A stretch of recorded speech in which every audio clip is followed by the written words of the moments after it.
Hello，你好，我想问一下，他那个作业里是不是有答案的书？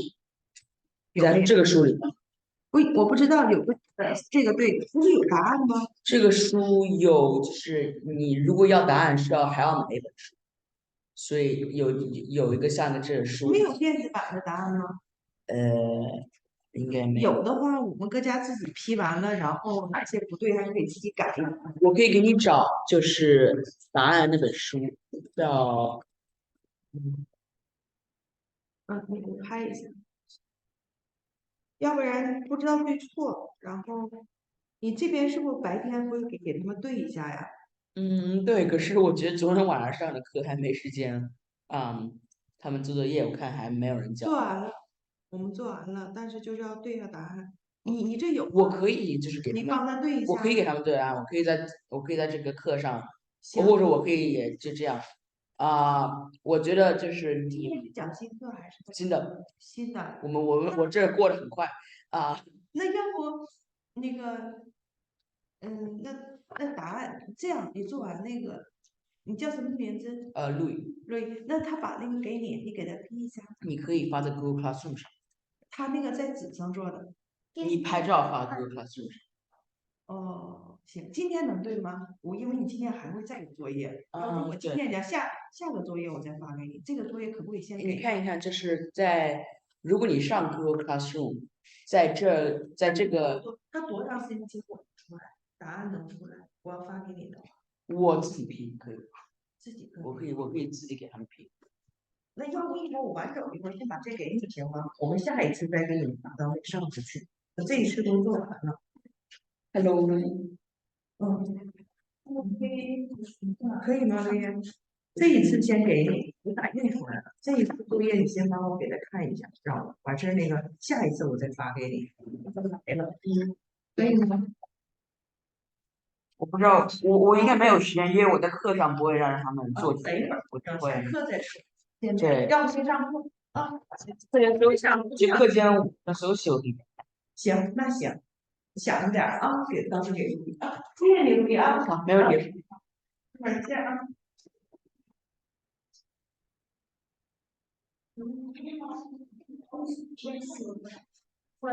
Probably Jesse from yesterday, or maybe a parent, possibly a parent.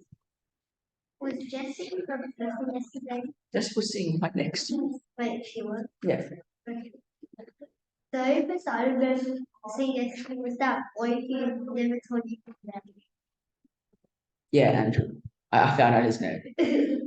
Through one way or another, I managed to find out his name.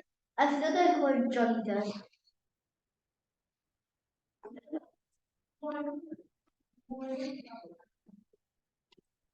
Where is.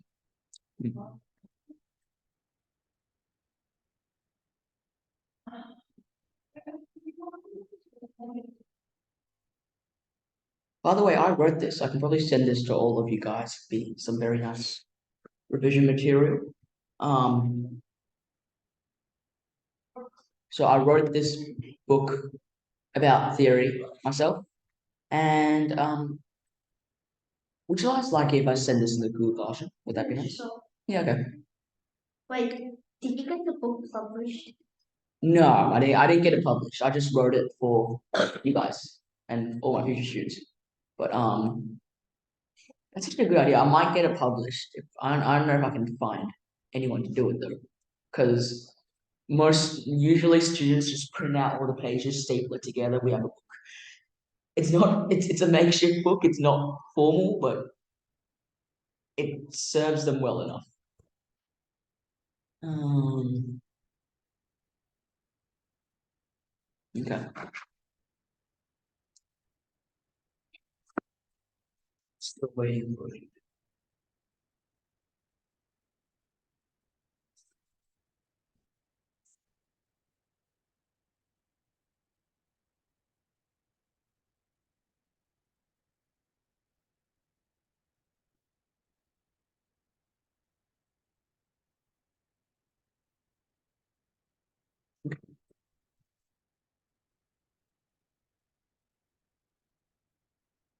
And just read that yourself quickly.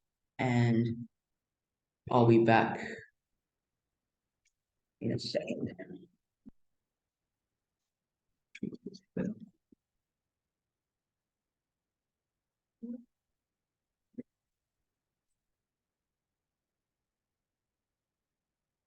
So read that yourself quickly, I'll be back.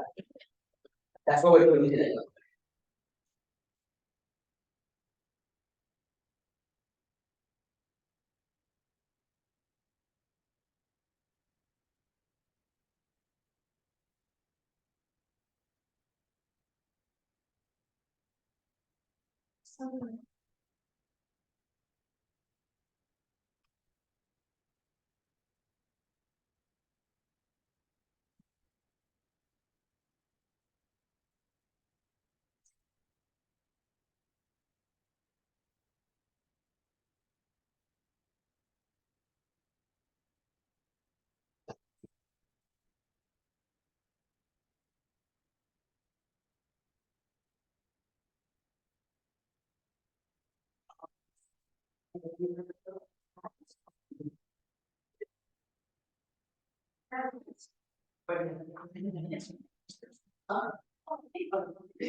There's someone you go today.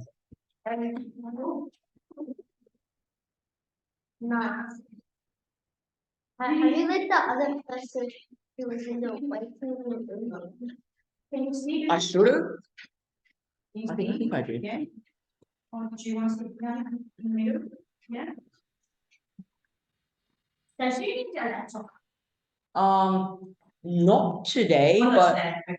maybe not today, because the thing is I'm writing all the stuff on OneNote, and if she joins a Google Classroom Yeah. from WeChat, the OneNote link is on the classroom, and that has got everything that we did. Yesterday. So everything that we did yesterday is Yeah. also on here, Okay. and yesterday stuff Okay. is on the OneNote, and this is supposed to be just kind of like a guide to when you do homework, because I'm not going to assign questions. I'm not going to assign work to do in class because it's a bit of a waste of time. So they do all the work at home Okay. using all the stuff that's on. Okay. Yeah. Cool. Did you just yeah? Are you gonna send that with you Um, now? you want me? Hello. Hi, other person. Yeah, no problem. Yeah, it's fine. Thank you. Hi, other person. Whatever your name is. Hey, that might be a problem. We'll have to log out.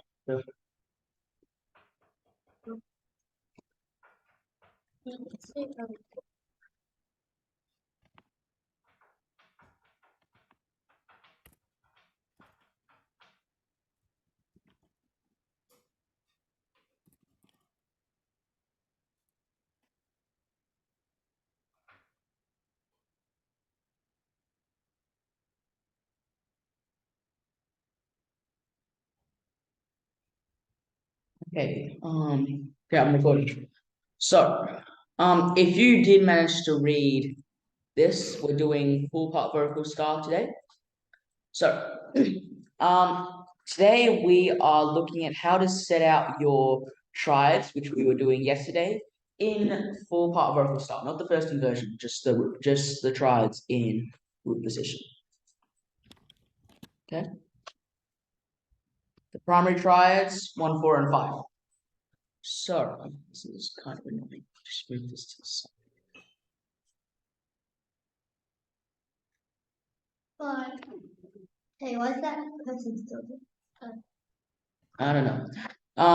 Okay, primary triads yesterday, we were doing 1, 4, and 5. So far, we have been setting them out in close position, where we have the notes closely together, like that. We call that close position. This is in C major, by the way.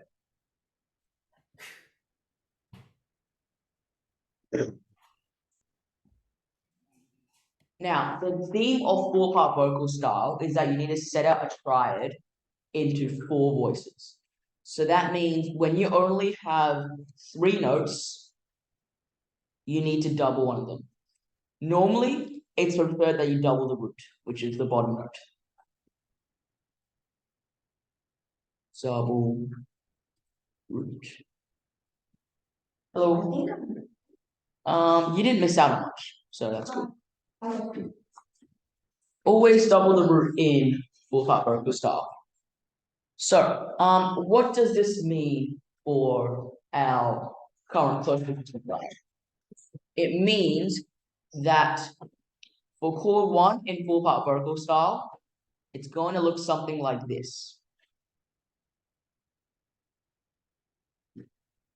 Okay, you're already confused. I understand because I haven't explained anything yet, and I left that now. So, the gist of full part vocal style is that you have 4 voices.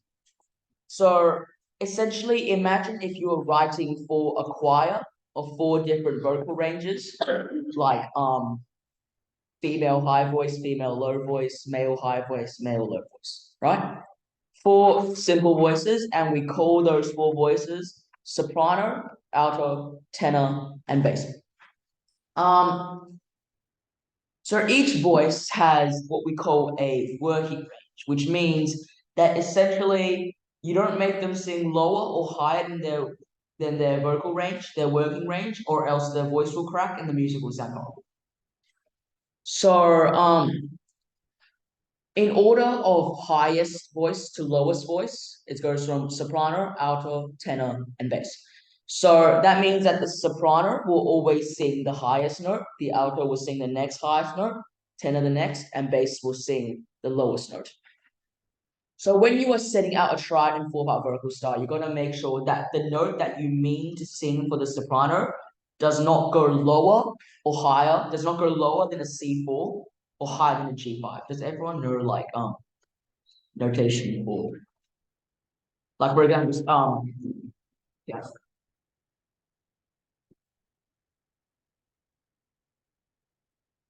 For example, C4 is middle C. We use it sometimes when describing pitch. C5 is the C above that, and C4 is always middle C. The C3 is below that, and for example, G3 is the G above. It's very useful for describing pitch. In any case, we have specific working ranges for soprano and alto. They're a bit controversial, but yes, please. They're a bit controversial, but in general, each voice has a specific working range of an octave and a perfect fifth. Yeah, that's probably not right. Should be G. I reckon it should be G3 to D5. It's a bit controversial, as I said. Yes, D5. Right, so that means that if we look back at this chord, which I set out in 4-part vocal style, if we just like take a look at the notes from the top to the bottom, you can see that that is soprano, alto, tenor, and bass. So you just got your first slice, I guess, of 4-part vocal style. So the first rule, and arguably the most important, is that make sure that when you set out your chords in 4-part vocal style, you double the root of the chord. So from now on, writing 4-part vocal styles will always want to see you working out like this, writing out the chord notes. So I see what you're working with. I have no idea why the water's outside. So if we look at each of these notes, we can see that the soprano is singing an E5, which is, if you recall, it is between the working range of the voice, right? The alto is singing a G4. That's good for the alto. It's between its working range. Tenor tenor is singing a C. That's fine. It's good. And bass is singing a C. And we see that's within the working range. Now, what not to do? Actually, no, let me give you a few more examples of what to do. Now with chord 4 in C major. I'm going to keep it simple for the moment. Chord 4, the notes by default are F, A, and C. If we look back here, F, A, and C from the bottom up. Now, if we double the root, which is F, we get that. Now, the next rule is you always have to put a root in the bass voice. Okay? That's the next rule I'm going to tell you. So, the first rule, you have 4 voices, soprano, tenor, soprano, alto, tenor, bass, and they all have to sing within their respective voice range. First rule. Second rule, a root always goes in the bass.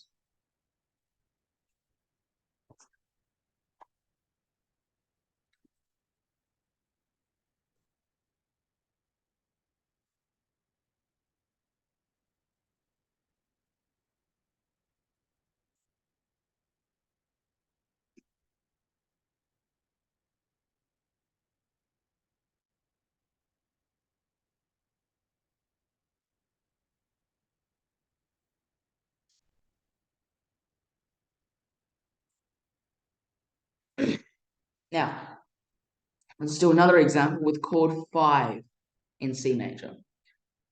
The chord notes are G, B, D, and if we double the root, we get another G. Now remember, the root goes in the bass, so now we've written that. I want to see the working out like this. I want you to cross the note out once you've written it on, so that I know that you're following like what you're writing, essentially. Next rule, none of the voices can have more than an octave range except for between bass and tenor. So that means that, for example, this is incorrect, even though G is technically within the working range of the soprano, and D is technically within the working range of the alto. By the way, please memorize the working ranges. They are going to be on the exam, and it's important that you memorize them. Oh, why don't you just close? So no more than an octave distance between soprano and alto, or tenor and alto. You can have more than an octave distance between bass and tenor. In most circumstances, it is recommended that you have more than an octave distance between bass and tenor. But you cannot have more than an octave distance between tenor and alto, or alto and soprano. So how do we fix this? Let's bring that note down an octave. So it belongs here now. And you can see that this G is still within the working range of the soprano. And now we're missing a B.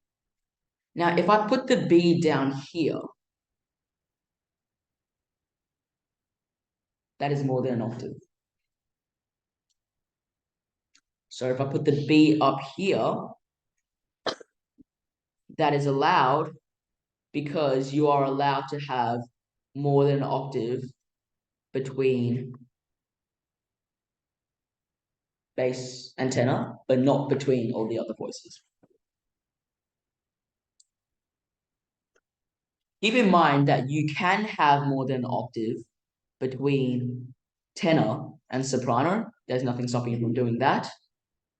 But this more than octave, no, and this more than octave, no.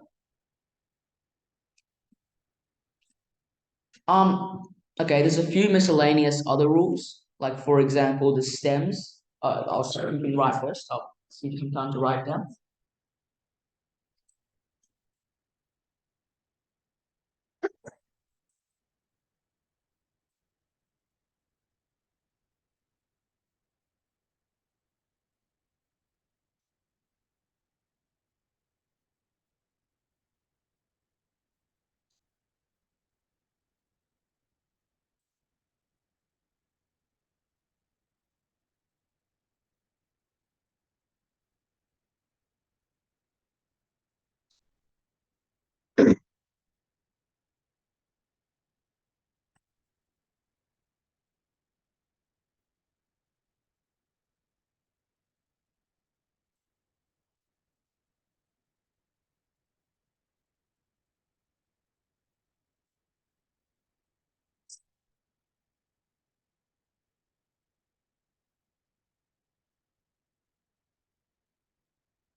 What's he doing?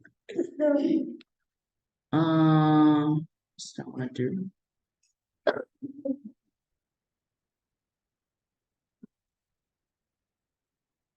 No, I don't remember what I was going to do. Okay. So, the other rule is concerning where the stems go. They're placed a bit weirdly. They don't follow traditional stem rules. The rule is that in the bass, the stem goes down. In the tenor, the stem goes up. Alto down, soprano up.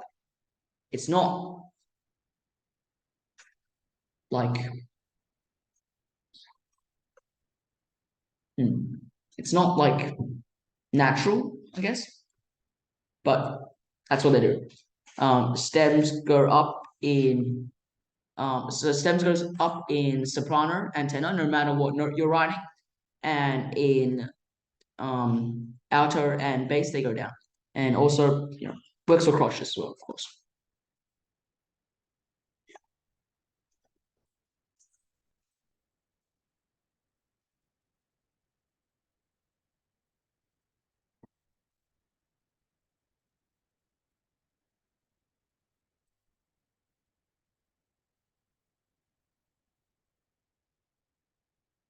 The other rule you need to know is the other 你这个是 link 的密码关一下，密码有登进来，有几个人啊？你就先再发一下这个。这里有3个人啊。可以有人登进来，你再发一下。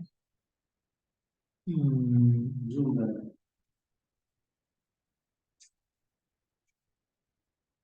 这。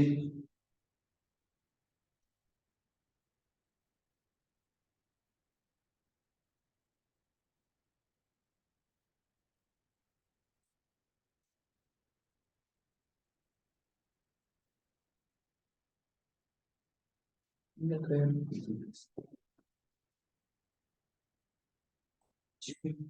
Okay. There's one more important rule that you need to know. Let's do chord 1 in G major this time, which is G, B, and D. We double the root, we have G again. Now, all the rules we said before, G in the bass.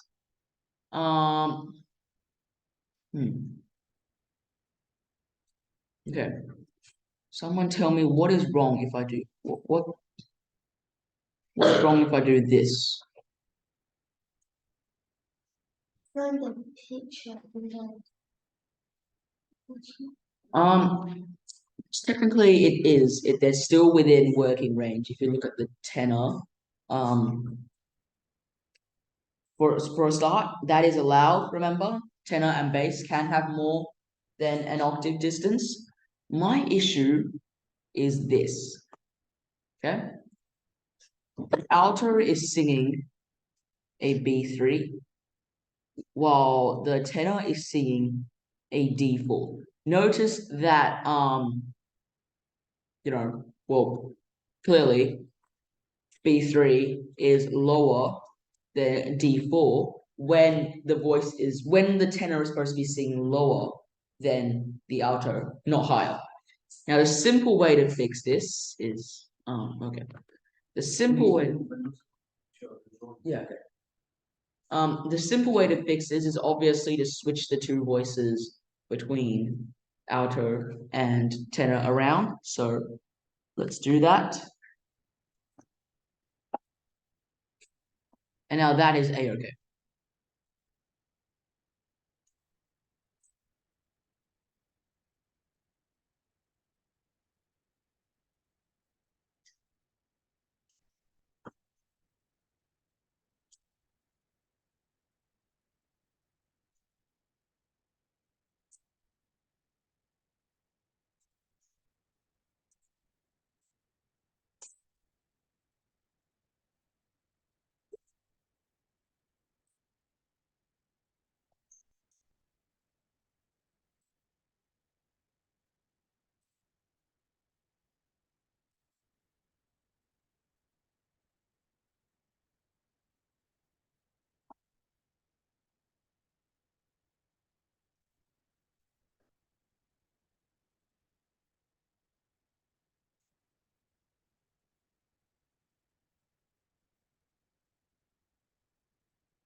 What are your names? I'm just listing you as Woody. Huh? Let's go. Okay. That's not what I was going to. Right, and here is what? Here is my compilation of all the rules you need to know, and I am going to paste it right here for your convenience.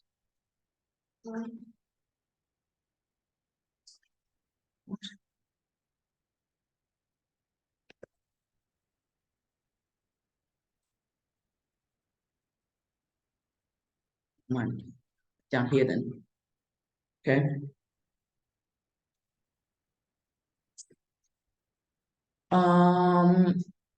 Okay, let's have some more examples. What is the key signature of E flat major? B flat, E.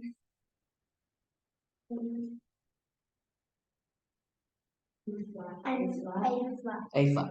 Cool. We are in E flat major, and we will do chord 1, 4, and 5. Okay. Yes, that's fine. Okay, let's write out all our chord notes. Chord 1 in E flat major has E flat, G, B flat, and E flat. What notes does chord 4 have?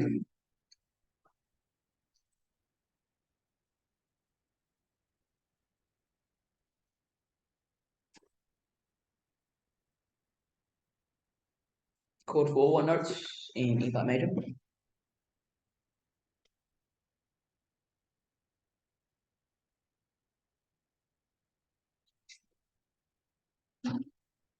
Remember how we do with our chords? What is the fourth scale degree of E flat major?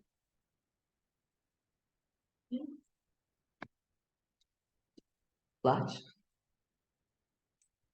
Yeah, and don't keep going. Yep, A flat, and we'll keep building it. Good. Next.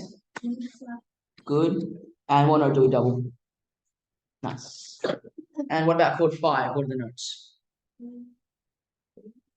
Flat. Good. And what note do you double? B flat. Good.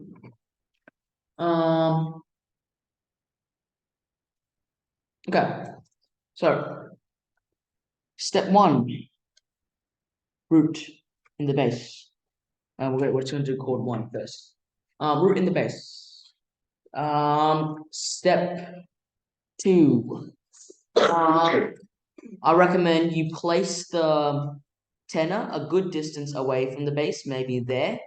That's good. And now make sure all the voices are close enough together that you're not going to have more than an octave range. So just join. It's got a bare face filter.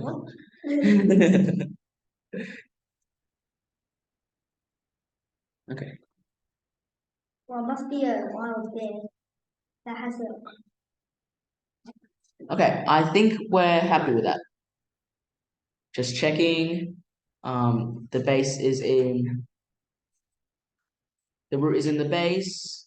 Good. That's an octave. We're good with that. That's a third, and that's a third. No more than an octave. We're good. Okay. Chord 4.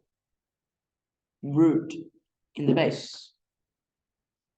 And now let's place the A flat here,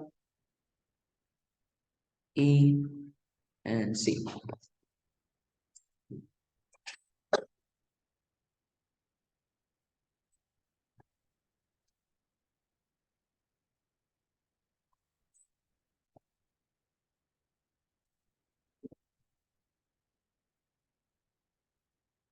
And for the record, let's add stems.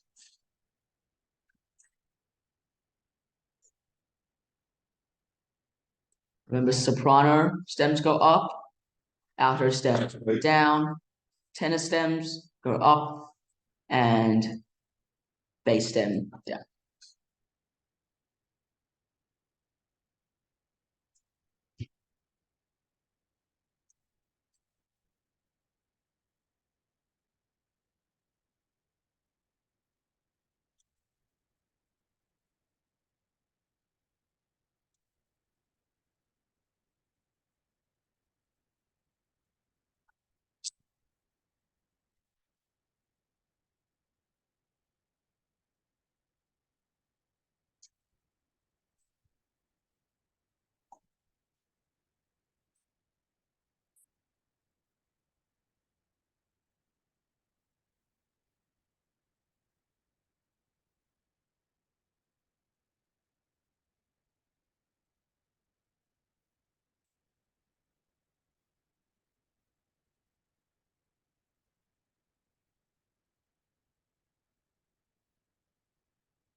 That might be troublesome.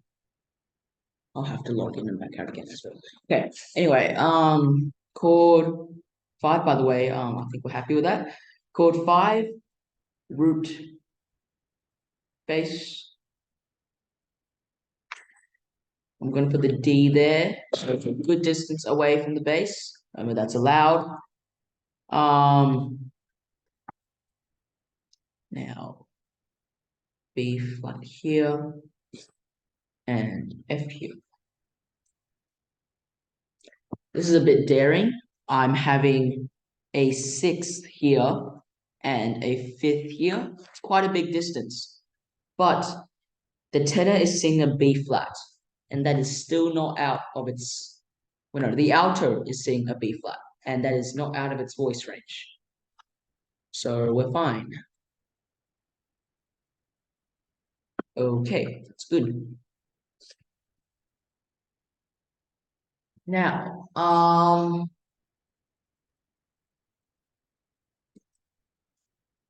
what is the key signature of F sharp minor?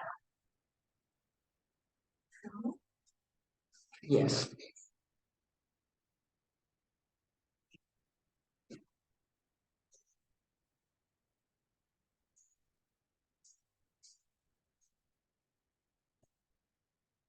A C sharp, G sharp, Good job. because the relative measures. Yeah, which has 3 sharps.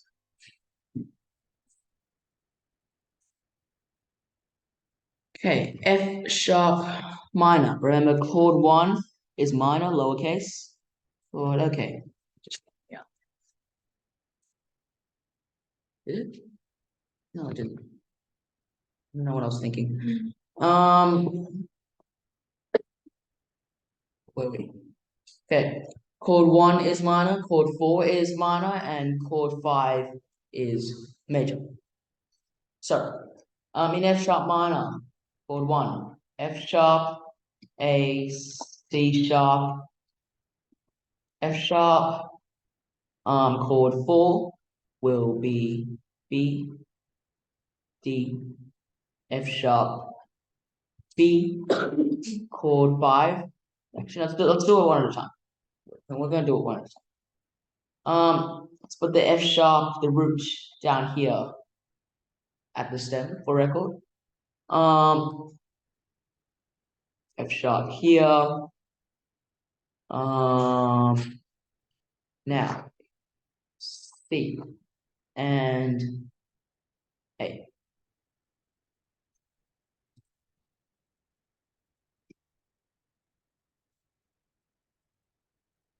Think we're good with that. Now chord 4, B in the bass. Let's put another B here, F sharp, and D. Chord 5 notes are C sharp, E, G sharp, and C sharp.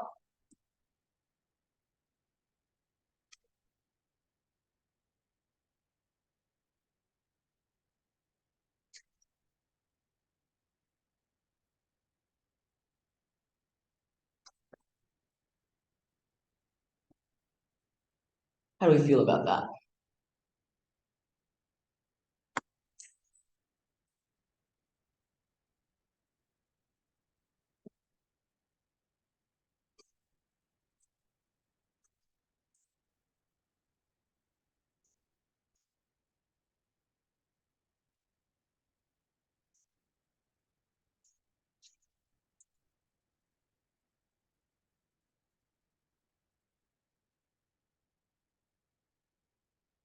There's something we're forgetting. What?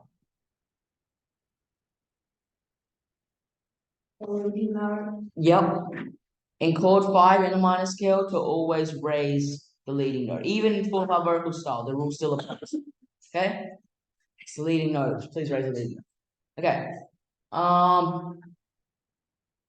Notice how there is more than one way to set out a triad in full harmonical style. Like for example, here I have 1, 2, 3, 4, 5, 6, 7, 8, 9. 9 different ways that I set out the tonic triad of C major. All of these are technically correct. They're all within voice ranges. They're all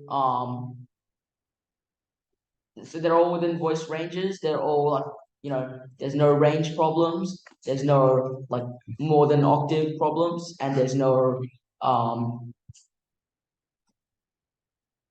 there's no problems with setting out a tonic triad of C major out in any of these various ways. They're all correct, and that means you do have a bit of freedom in how you choose to set out the triads.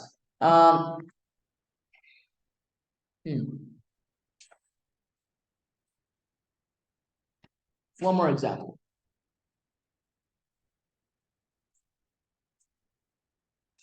What's the key signature of C minor?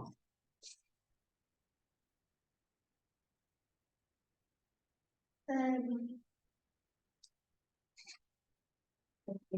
sharp, C sharp. Did I say C minor? But yeah. C minor, right? Yeah. Yeah. No, that's not right. It's A, wait, E flat major. Yeah. So. Wait, it's a B flat, B flat and E flat, and it is 4 flats. B flat, E flat. Battle flat, ends.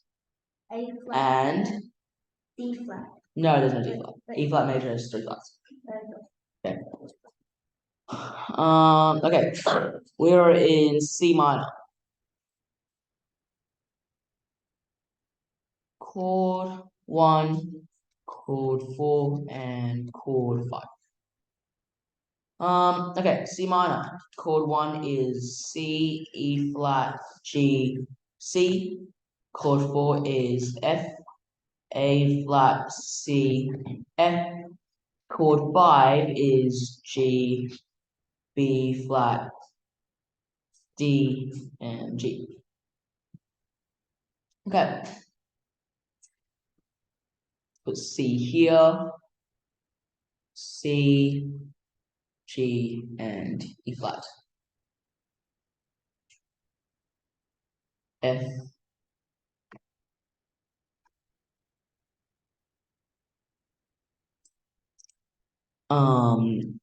G, let's put G here, D, and flat. Except we're forgetting this. Now it's correct.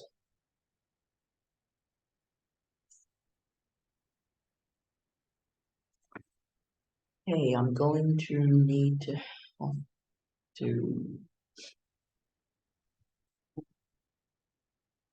that sucks.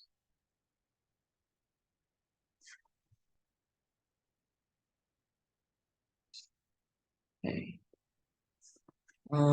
Just bear with me. I need to stop this. Yeah, how much people?